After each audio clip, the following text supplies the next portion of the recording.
since I'm from farmer background, so and India has a like huge variation of soils, temperature, state to state.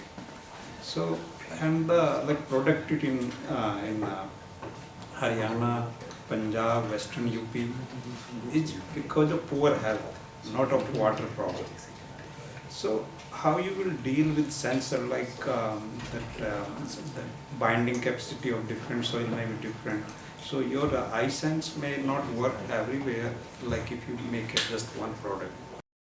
The soil moisture thing, in fact, we are testing it with, we have soil scientists involved, and so there are different types of soil, like you said, very diverse kind of requirements. The soil moisture is something which we believe can be taken care of, because from the beginning we were aware of all of these issues, and because soil scientists were there in the team from the beginning, so that's taken care of. But NPK is the soil nutrient monitoring is a bigger challenge. So there the soil preparation, and who will prepare the soil? The farmer may not be able to do all of that. And if you say that for the soil preparation you need distilled water and all that, where will the poor farmer get DI water for doing all of that? And that is still a more challenging problem. Though I did not want to get into too many technical details, so we are currently doing a spectroscopy based system for soil nutrient monitoring. It should ideally be like a torchlight. You put it to the soil, and then it should shine light, and from the reflected light it should be able to characterize from the spectrum what nutrients are there and in what concentration. So something as simple as that is what we are looking at, but that requires a lot of technology development, and to make it into a handheld, a portable kind of a thing, there are many students working on it, but that's a more challenging problem. Soil moisture, we think we have addressed it now, but the soil nutrient monitoring is still some way to go. So, Because farmer put lots of NPK. yeah, I know. So there is too much of overuse of fertilizers and lots of problems. Indian agriculture is a very ripe area for research right now. For engineers, a lot of interesting things can be done. So I think overwatering, letting the percolate micronutrients. exactly, that's the problem. The leaching, as they call it. Yeah, exactly. Thanks for your very interesting talk. I saw the pie chart that you demonstrated in the early part of your talk. So computer science was conspicuously absent in that pie. So it would be great if you can elaborate how computer science could. Yeah. No, in fact, I do interact with many CSE students, and for that, for the electronic nose platform, there is quite a bit of pattern recognition technologies involved, and you are getting a lot of data from the sensor. So you have multiple sensors, an array of sensors. Then in the vapor, there is something present, and each sensor will respond differently. Now you need to record those patterns, and you need to do pattern matching, and there is a lot of computer science involved. At least in this work, the pattern recognition algorithms is where I have taken quite a bit of help from the CSE people, and but then eventually it's all going to be big data.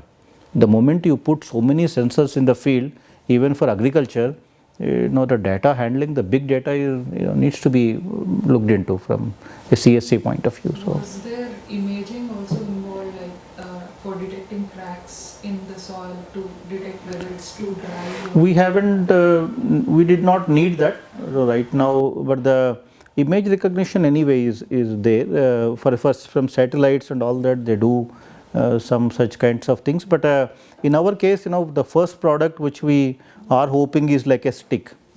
So one thing is, until we started interacting with agricultural scientists closely in the field, we were imagining a requirement and building that.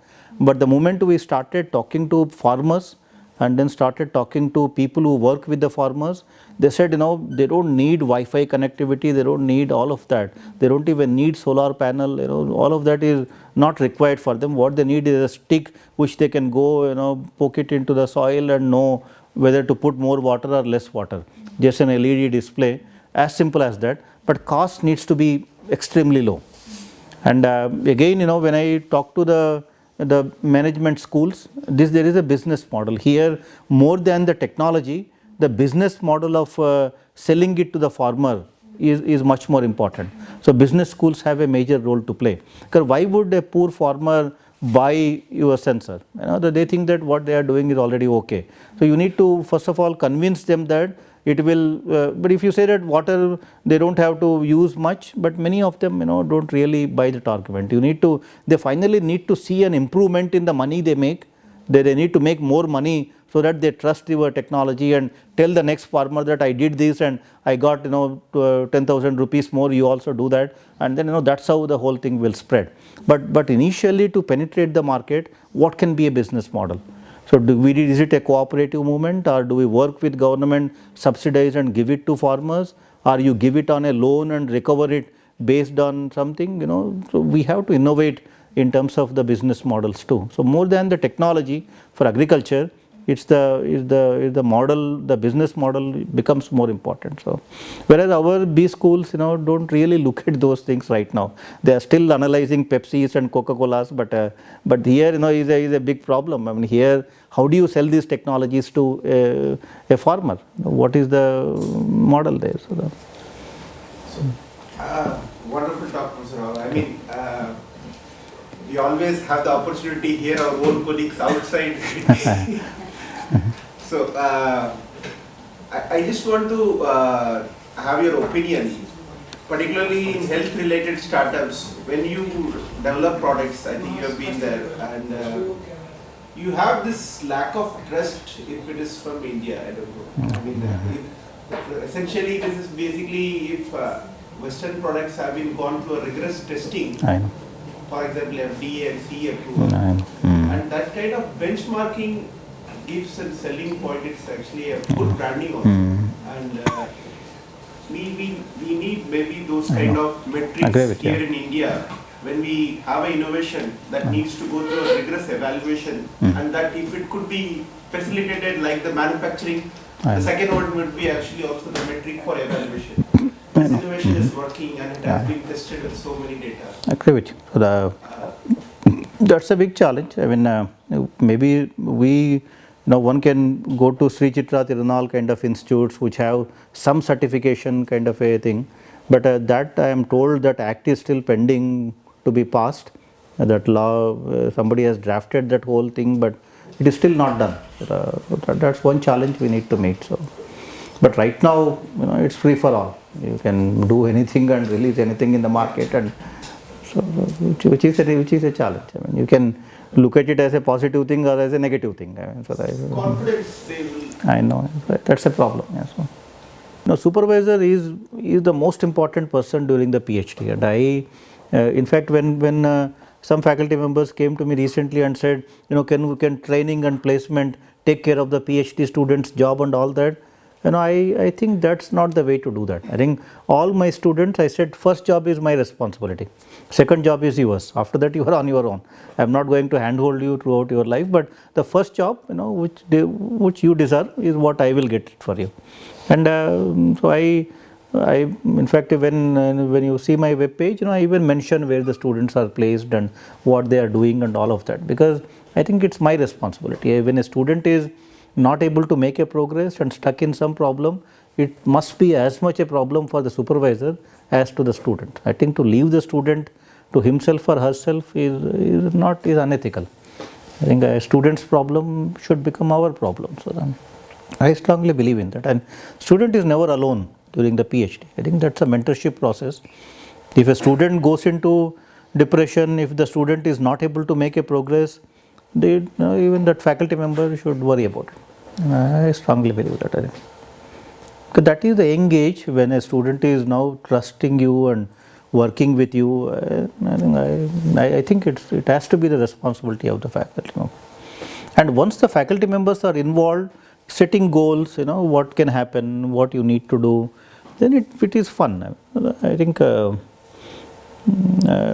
have guided now at least 35 PhD students, and I think whatever work I did, when I look back, the most what do you call it, the The satisfying thing is to see the careers of these 35 students, because with MTechs and with BTechs you don't really get to do much. You teach and some people get inspired and do things on their own, but with PhD student, when I see that I have made the careers of 35 people, when I see their families, when I see that, I think without me they wouldn't have done that. It's such a satisfying thing. I think it's very rewarding to supervise a PhD student, and so if you work closely, there is nothing like not being motivated, not being everything will be okay. Only when the disconnect happens, then things go in different directions, and then it is not fun. I mean, neither for the student and I never faced that problem with any of my students. I mean, they were all different. Some were very good, some were not so good. But once you recognize the potential, then you orient the work in a direction where the student can still do his or her best. I think that is very important. And pushing a student, to do something which the student is not willing to do or not interested in or not capable of, I think is a bad thing. I mean, the blame should be to the supervisor. So one thing that I found very surprising in your talk was that India, though has a great number of startups like coming out of IITs, we haven't yet perfected the spin-off technologies like Harvard or MIT. And what do you think is the lacuna here, and what should be done to have a perfect system so that if today somebody wants to start, the person does not have fear of the unknown? Oh, that's a good point. In fact, e-commerce, I think we have that ecosystem now. Today you can start a company and you can make it big. All these guys have shown that. But for technology incubation, we haven't done that. So we still don't have a Narayan Murthy equivalent for the technology. And that has to happen at some point of time. And though there are one or some examples here and there, but we haven't made that big impact. So we're all, like I said at the beginning, I am a struggler. I also see that I want to do that. I want to build $1 billion company. So we are struggling all these products. If that cardiac diagnostic thing hit the market the way I expected, it would have been $1 billion company by now, but did not happen. The explosive detector, if it hit the market the way I anticipated, would have been a hundreds of millions of dollars company. It did not happen.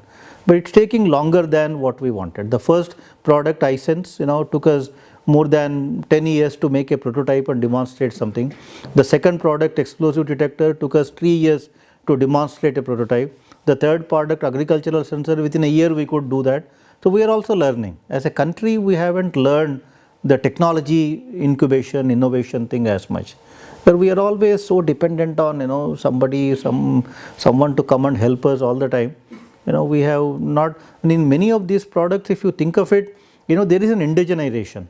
What DRDO does, what ISRO does, there is a lot of indigenization that happens. Something is already there. People are already flying satellites and all of that is happening. So indigenizing something is one kind of a challenge, which as a country we seem to have done that. The DRDO, ISRO, all these people have been indigenizing many things. But what all the products I said, the equivalent of it doesn't exist anywhere. There is no cardiac, when we started the work, there was no cardiac diagnostic system which does that, that markers as a point of care system. After that, there are more systems now. But that price point is still the challenge. If you can do that today in 500 rupees, you can build $1 billion company. The cost becomes the most important differentiator there. When we started, there was no product in the market. But since we took so much of time, others are already in the market. And but now if we can, meeting the cost is the most important thing.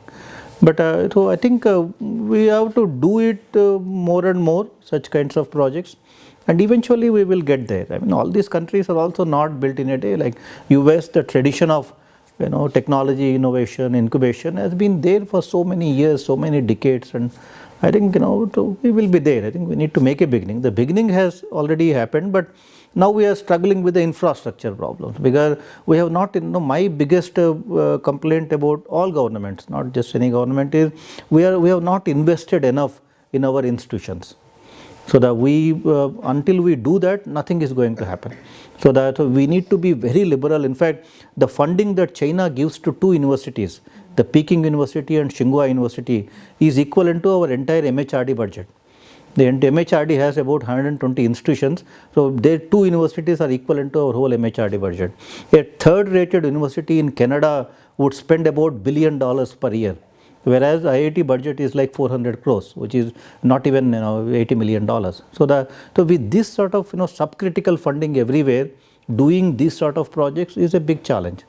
And I just hope and wish that somebody realizes that, and we get we need to just pump in so much more money into these institutions, build ultra modern facilities, build all the infrastructure. When I say infrastructure, the research facilities, the people, then things will start to happen. Right now everything is a struggle. You want to do one SEM, it takes you 3 months. What can you cannot really do anything, this sort of a research with that. And when you are an assistant professor, for me now, I have established myself. Now if I need something, I can go somewhere, talk to people, get that big funding and do all of that. But when you just join an institution as an assistant professor, you don't have that reach, you don't have that network, and if you need these facilities, you are gone. And very often the research we do is somebody has done that using a big equipment, and you don't have that equipment, so you find a poor man's way of doing the same thing and write a paper. That's what we have been doing all these years. And but then if you have that equipment, you can quickly get it done and go to that next level. So our job is basically to circumvent the problem of not having that infrastructure or the resources, and do it as a poor man's way, and that's what is struggle. That's where we are all struggling right now. I think government needs to invest much more in these high technology, in these high end, at least the institutions of higher learning. IITs, IIScs, institutions like such as these should get much more money. The funding needs to go up by 4 times for any impact to happen out of these institutes. For the money which is being invested, we are actually doing very well. Nobody should be able to have any questions or any doubts on that. But for that money, we are doing that. But you need more money, and I just hope some government does that, which has not happened even. But I hope it will happen. So I have 2 questions. First question is, as a scientific community, no matter which discipline we belong to, we have a habit of copying the West. As you have just said, we try to find a poor man's substitute for technology. Is there something inherently wrong with us as a scientific community or culture, and can we change it? And the second question is, what biologists, because I am a biologist by training, so I want to know if biologists can learn, what biologists can learn from nanotechnology. So it's a very big umbrella for me. And how can, because the complexity at biological level, nano level, is really daunting. Like you look at the photosystems, they are nano level organization. They do the photolysis of water, generate electrons, and then you make the energy. Can we replicate such kind of things using the traditional nanotechnology and have a photosynthesis equivalent of what we have? Yeah. But I think it all comes down to the first question that you asked. We are not working on original problems, always copying the West. That's what in my slide I said, the way of where we are basically the American traditional North American European models. We read a paper and then decide a problem, but by the time that paper appeared in print, would have already been 5 years of research elsewhere. So we are always catching up and do some incremental. Not many a time it's not even incremental. So that problem exists. So I think I see when I go to many institutions, the choice of problems is what is the biggest issue. We are not working on the right problems. If that can change, many things will change for the country. The way we are choosing our problems, we are not doing a good job, and that's the reason why I propose that crowdsourcing of problems. If people tell us what the problems are, if the whole community, if there is a website where people post their problems, or even interacting with the industry. Now in US, how does it work? If you are a faculty member or a research student, the industries come, say that we are facing this problem, can you help us? And that problem nobody outside that community would know. So you know that problem now you can find a solution. I think the research is all about finding the right problem, and that we don't have enough avenues to find the right problem. Our only avenue right now to find the problem is our library. But library cannot generate innovative problems. Library is already there. So I think if we can change those, create more avenues for people to know the right problems, things will be very, very different. And Indians inherently are very good. You go to Jadavpur University, even among universities, go to Jadavpur kind of places, great people, but they are all working on a problem which, many of them are working on a problem which not everybody is interested in, not the industry is interested in. I think, that needs to change. We need to create more avenues for our scientists to, find problems. And there I think the industry interactions will help. there the crowdsourcing of problems will help. So I in fact once mooted this idea, can our PhD students go to a village and then spend a month there, be with the villages and find out how villagers live their life. In fact, if you look at IIT students, what happens today? They all, for summer internship, they all want to go to US, right? And a few months ago, people from 5 universities in US, all the Ivy League universities, contacted me saying that we have some 30 students. They want to come to India, and then these students want to go to a village where there is no electricity, and want to live with the villagers and see what is life like without electricity, what kinds of technologies they will require. And these guys from the Ivy League universities in US went to that village. In Madhya Pradesh, we could find a village without electricity. They stayed there for a month, and then they came back saying such great things, and now they got so many ideas to do what else you can do, kind of thing. So that's the difference. We are going to US to find problems, they are coming to India to find problems. I think there are problems all around us, and we are not looking at them as research problems. But sir, do you also believe that there is a kind of mafia-like force in science which actually kind of pushes you or forces you to do the science which is right now in fashion? For example, some big companies would pump a lot of money in developing, for example, say super resolution technology. Now, if you include super resolution in your studies, your paper get accepted in high-impact journals. So, how can India circumvent these giants? I know. So that's a challenge, but that's where people in my kind of, not as a director, that's a very small thing, but as a researcher, we have now reached a stage, right? We can choose our own problems, get funding, and do whatever we want. But for an assistant professor to do that is very difficult. You have to first of all write those kind of papers to reach a certain stage. But so therefore there are different stages in life where you want to do different things. So when a BTech student comes and says, I want to work on some big technology problem, I get worried, because that time you actually should be doing your BTech and get a good CGPA and graduate and then do many things. At IIT now the big problem we are all facing is so many students with there are one in 4 students has a CGPA below 5 out of 10. Now these guys don't find a job and become a problem for the parents, for the teachers, for everybody, and they are trying to do some innovation, incubation. That's not the time to do that. There is so initially, but therefore that is something which we are not doing. So I have been, like I said, I am trying. I want to do that, but we should be able to do that. People like me. Now you should blame people at this level. Why are a professor, for example, in an IIT, why are they not working on problems which are more challenging, kind of a thing? Because they don't have to publish any paper, they don't have to go for a promotion. They are now, everything is well settled. IIT system is the best system where you don't have to even have 1 rupee to have a research group. IIT gives you students, and IIT now funds research. IIT, everything is there. You only need to think of some great problem and work on it. But on the other hand, for an assistant professor to do that is pretty challenging. You work on a product kind of a thing, and then if it doesn't work, then you have nothing to show, and it becomes challenging. But unfortunately, not enough people are doing what you did as an assistant professor is what you do as a professor, and very often the problem that you worked as a PhD student is the problem you live with for your entire life. I also know people who have not come out of their PhD problems. They are working on the same PhD topic until their retirement. So that is a challenge, because in life at different stages you need to do different things. When that doesn't happen, then we get a situation like what we are doing right now. Nobody is taking enough risks, nobody is taking enough challenges, and I don't know why is it so, but it's a cultural problem, like you said. But I think we need to drive people, we need to push people. In fact, one thing, in India, why is it that DRDO, ISRO, BRC, some of these are seen as successful organizations? Indians work well, when you give them a goal. You tell them that all people in ISRO, you do whatever you want to, you finally need to launch a satellite. And then you bring people together, they will finally do whatever it takes to, and finally the satellite goes to the orbit. So when you set a goal, Indians tend to work very well.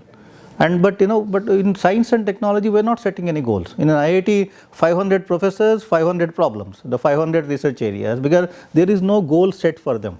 At IIT Delhi, one thing we are saying is, can you have 5 grand challenges? the challenges which don't exist, where the solution doesn't exist today. So if you give those grand challenges, let people come together and then make a team and start working on it. For example, when I joined IIT Delhi, since I'm an electrical engineer, some of the people I said, I wear let's say a wearable, a watch now, right? The watch by 7 o'clock, the battery is dead. It actually becomes a wrist, a leather band kind of a thing. So now how do I increase the battery life of this watch? That is a research problem. Now, what do you do if you want to increase the battery life? You increase the battery size, but in a small form factor, how much can you increase the battery life? You can make electronics with a lower power and all that is something which you can do in the watch. But what about this strap? This is a leather strap. Now you have a lot of motion here, a lot of movements. Now, can you develop a piezoelectric technology? Right, from motion can you generate electricity, and can you connect that battery to this strap? All that you need for this is a flexible piezoelectric harvester. In mechanical watches already there are mechanical harvesters. In electronic watches, why don't we use now this entire surface area is all wasted. You are trying to pack so many things into the watch, you have forgotten about the band there.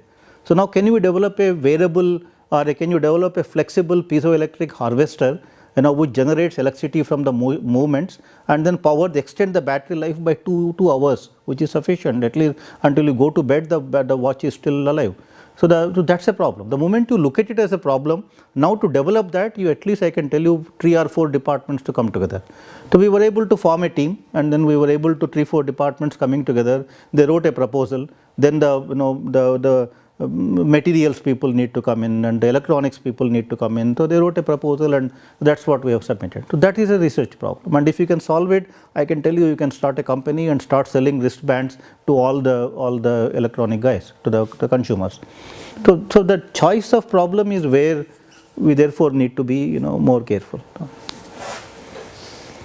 So it need not be constrained to a watch, it can be for Anything. anyone. Yeah. So everything that you are wearing can become a power source. I think to me, going and looking for a plug point to connect a wire is such a what do you call it, unromantic kind of a thing, right? There's really nothing interesting there. So you should be able to generate power on the fly. I mean, so everything that you are wearing can become a source of power. There's a lot of innovation that you can do right there. But I was told that there's solar to electric panels which are coming up in IIT Delhi. These are there, so these are all there already. In fact, my vision is, I saw in Delhi, just you are around even IIT, there are so many good institutions, but there is hardly any kind of an interaction between them. So my proposal was even grander than that. So I said, can we create a Delhi corridor for science and technology?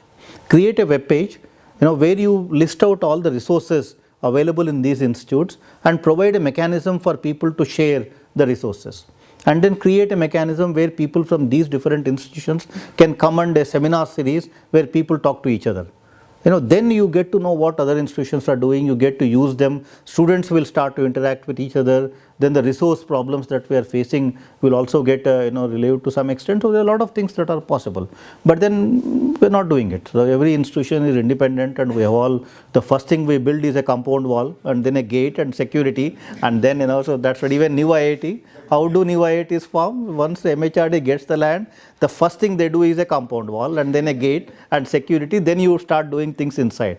I prefer an institution which is more open. You go to an American institute, there is no compounds and there is nothing like that. The institutions merge with the towns. So we have university towns, and the whole town becomes very bubbly, and a lot of things happen. In IITs, we don't even know what is just outside that gate. We don't even allow them to enter the lab, enter the IIT and all that. So in IIT Delhi, if you have seen the press reports, I said starting from next year we will become non-residential campus. At least 1,000 students of IIT will not stay on the campus. So at what level is a different thing. So all that we need to see, but if we can create that, the more and more students staying outside, we can also scale up the IIT system. Our challenge is IITs are very small.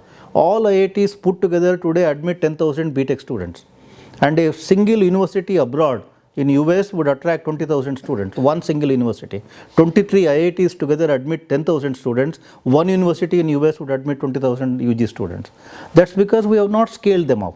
In the process of these residential campuses, the model IITs have remained so small that we have become very ineffective now. So now from if you admit a student, the student stays on the campus from breakfast to dinner. Everything is the responsibility of the administration. So much of effort goes in all of those kind of matters. Whereas American schools, only 10% of people stay on the campus, and the very next semester they also move out because they find that life outside is more interesting. So that is the kind of a model we need to employ at some point of time. This residential model, has its own kind of problem. So one question I had was, when we talk of doing good research, lot of equipment we still purchase from abroad actually, and in some of these models where we start making products, is there a scope for actually making products that are required regularly in laboratories but at very high quality? Yeah. No, that's actually a good point. In fact, my last meeting with DSC Secretary Ashutosh Sharma was, I said, today the way you fund research is you give somebody a project, give a high-end equipment, and you expect that faculty member to set it up, run it, and the project will end after 3 years, but the equipment you will still have. Now running that equipment, the maintenance, the manpower, as a result now, as somebody actually said, our institutions have become museums of high-tech equipment. So there are hardly any usage utility. When we want to buy, because there is money available, you buy the most advanced system where half the features we never even get to use, and then after the project ends there is no money to run, maintain and all of that. I said let's move away from that model. For example, we have for IIT Delhi a 50-acre campus in Sonipat. I said we will create a big facility there, a central, we call it central sophisticated analytical instrument facility, where each facility you fund, let's say some 500 crores, 600 crores, including a building. And then you create these facilities for that equipment. Today, you get TEM, now you start converting your laboratory into a TEM thing, and you start digging pits and making, because the buildings are not constructed for housing such equipment. If you can create such national instrument facilities, right, and then if they are managed by people, the buildings are constructed to house such facilities from the beginning, and you hire high-tech manpower and sophisticated people with all those skill sets, and then you run it as a service. Now these people should not become co-authors in your paper. When we ran the INUP facility, for example, the INUP facility at IIT Bombay, if you go to the website, we made it a point that just because we are offering 170 tools, nobody from IIT Bombay should be a co-author in those papers. You come to IIT Bombay, do some work, right? Because I am a PI of the project doesn't mean that I become your co-author. So we made it a rule that the faculty members of IIT who are running the facility should not become co-authors. As a result, except in 5% of cases where people have actually contributed to those projects, nobody is a co-author. You come, you use and you go away. IP belongs to you. You write your papers. We only tell them acknowledge in this fashion. We give them those 4 lines to acknowledge. That's all what we demand. And that is a model to follow for these national centers. So we said, in Delhi, because we have one of the problems we have is we have 50-acre campus, we don't have money to do anything there. What you do, so you have the land because Haryana government has given up the land, but then the money they will not give, they will only give the land. So that's where we were trying to pitch to DST saying, we can create such a $100 million facility and make it open for everybody in the country. They come, they stay there, we provide accommodation. They do their samples and then they go back. And so he liked that idea. In fact, Professor Ashutosh Sharma, and the Prime Minister actually made a mention of that in the Science Congress speech. But I don't see any allocation for that in the budget, which is a different thing. But 5 such facilities in the country. Now just imagine where you want to do your TEMs, SCMs, anything. You just send your student stays there, gets the things done and comes back. So then you can think of doing bigger things. You are not stuck with that equipment access issue. But right now much of our time goes in just finding the resources. That's not a good way to do things. So we are not able to think big, because the moment you think big, but where do I get the money? Where do I have that access to that? We are not even able to think big. Our whole thinking is so stunted because we are always worried about the limitations, and which is a problem right now. So we need to create such resources. The height, in fact, in one of my slides I also mentioned that you need to create those high-tech facilities for people to easily go and access them, but that again requires funding. So Can you comment on you have been an innovator and multiple versions of it, but entrepreneur is the second stage after you have a prototype, and I don't think we as a faculty are possible to do the entrepreneurship because at some time we are Government of India employees, we are conflict of interest. And that's where I think our students are best poised to become the entrepreneurs by doing it. So much of our IIT students have a mother lucrative option. How can we encourage them to join into these whatever? For whatever the 2 companies that I will have or I have are basically run by the PhD students. So you once in a while you come across those students who have that sort of a mindset. Not every student wants to do that, but as you progress in your career, you come across such students, and all of us do that, and that is when you need to work on them and then orient their work to. That is the process of working with the student closely. Not all students can do the same thing. So there are some students who are good at it. Once you recognize that, give them a problem which can have that commercial potential, and think of doing those sort of things with them. So I think, but IIT rules now allow you to be chairman of that board of directors, and you can be a director, you can be a chairman, you can be a mentor. But if you want to work in that, you can even take a sabbatical and spend time to build that company. Many people are also doing that. So now IIT rules are quite flexible in that. So but finding the right student is important. I do believe that students need to be involved in these processes, and as faculty members we should not, I have seen people who don't do that, and I don't like that. I think the students need to be part of the whole effort, and once you find that right student, working with that student and taking it to the next level, it will work. So I think once you establish that, more things will happen. I think the initial part is difficult. First time when you do that, it will look difficult and all that, but once you do one, the second one will come naturally, and third one, then you go down that path. At least now I have that ecosystem, at least at IIT Bombay I have that ecosystem. I can build a prototype, so that now if the student is willing, we can start a company. But I have done that once, therefore I have the confidence to do it second time or third time.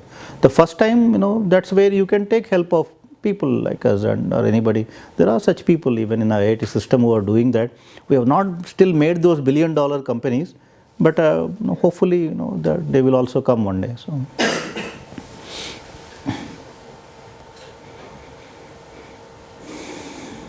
Okay, is that all?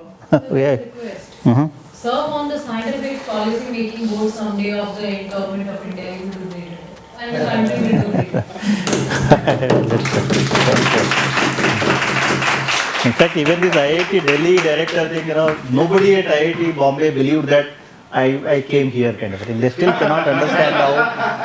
I never held any administrative post, because I thought when I am doing science, I should do only what I am doing. So that I didn't want to mix it with anything.